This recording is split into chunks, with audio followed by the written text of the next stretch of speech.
Hello guys, আজকে আমরা যাচ্ছি পুজোর শপিং করতে। তোমরা দেখতে পাচ্ছ রাস্তায় ভীষণ পরিমাণে জ্যাম। তো যেতে যেতেই ঝাল ঝাল টোস্টটা খাচ্ছিলাম, ভীষণ ভালো লাগে। তো আমরা প্রায় চলে এসেছি হকাশ কর্নায়। তারপরে চলে গেলাম আমরা মহাবিস্তান সাইডে। তো এখানকার কালেকশনগুলো এবার খুব সুন্দর বেরিয়েছে, আর এখানকার সব কিছুই ভালো লাগছিল। চুড়িদার বলো, সেটা ওয়ান পিস বলো, গাউন বলো, টপ বলো, সব কিছুই ভালো ছিল।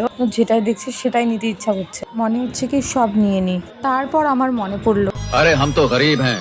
আচ্ছা যাই হোক, তারপরে আমরা ঘুরতে থাকি। আর এখানে হচ্ছিল ব্যবসায়ী সমিতিদের যজ্ঞ।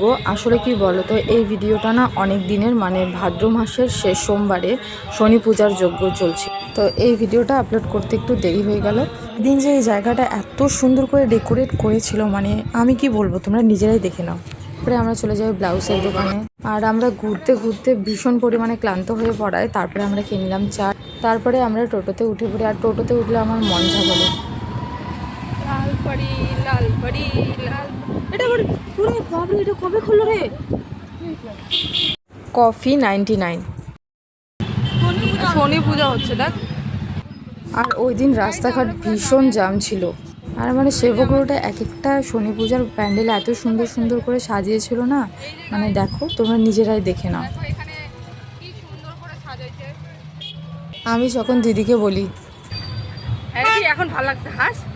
मौसम तो ऐसा लग रहा है दिल गार्डन गार्डन हो रहा है। এরপরে আমরা চলে এলাম এম বাজারে।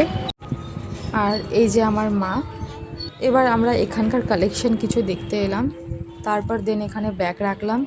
ব্যাগ রাখার পর তারপরে আমরা চলে গেলাম এম বাজারের কিছু কালেকশন দেখতে। এই যে আমার দিদি। অলমোস্ট বাজার কমপ্লিট।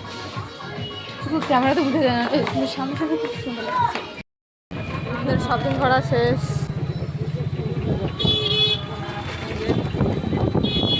টেনশনে মাথা খারাপ হয়ে গেছে, মুখ। তখন আমার দিদি আমাকে মনে মনে যা বলছে।